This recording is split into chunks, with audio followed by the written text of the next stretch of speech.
So today I'm going to be showing you how to complete Lab11, installing PC components virtually, and this can help you in real life too. So first you're going to click on the Windows 7 screen and log in under the user infosec. So once you get here, you're going to log in using the password capital P @SSWORD 12345 with an exclamation point at the very end. You're going to click enter after you've typed that all in, and it's going to bring you to this screen where you're going to click ask me later. You're going to X that out too, and now we're at the actual desktop. So from here, you're going to click the virtual desktop button and go to index HTML, click that, and it's going to bring you to a screen where you're going to click here and allow blocked content. You're going to click yes, and then skip. So now we're to the actual lab. So first we're going to start off with installing the power supply. So what it's going to have you do is you're going to drag that power supply into the actual computer, and it's going to have you rotate it to make sure you know how to properly install each component and which way it's supposed to be facing.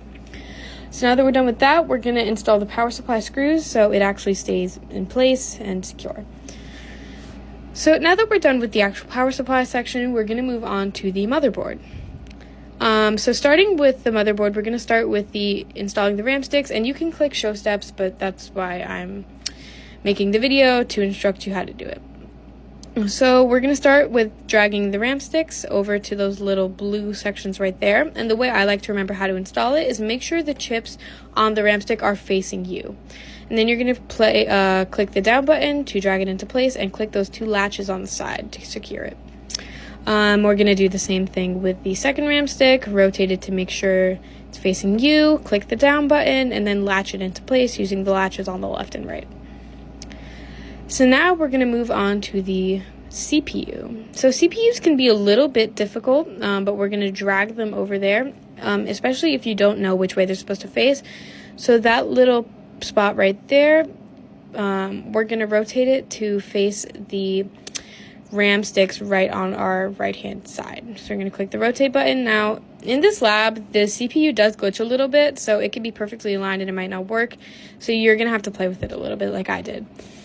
Now we're going to click on those little latches to keep our CPU in place, and now we're going to move on to applying our thermal compound. Just drag it over there. And so now we can apply our heatsink.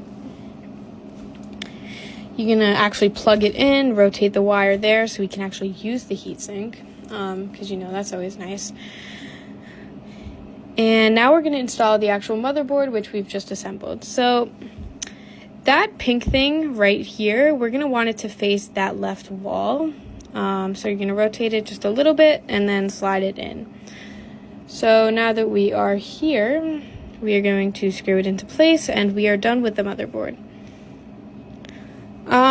So the lab is instructing me and you to skip everything else and move to external cables.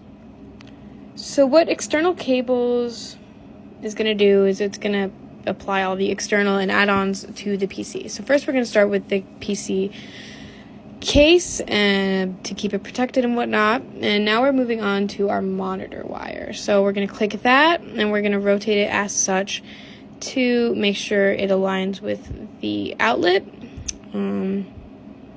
I get it wrong sometimes because it's hard to see which way it's supposed to be facing, but you know, you play around with it and you get it eventually.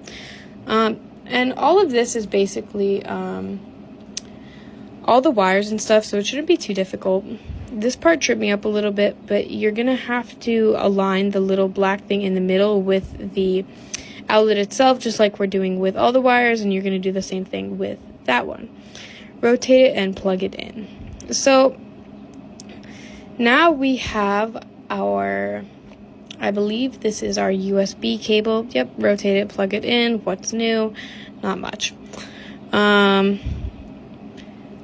we have the Ethernet cable, which is going to allow us to connect to the internet, and you want that blue little knob on the top to face us, so it can slide in there all nice and whatnot.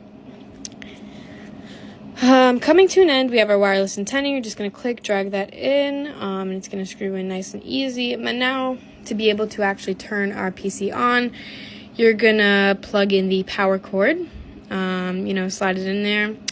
And there you go. There is how to install PC parts.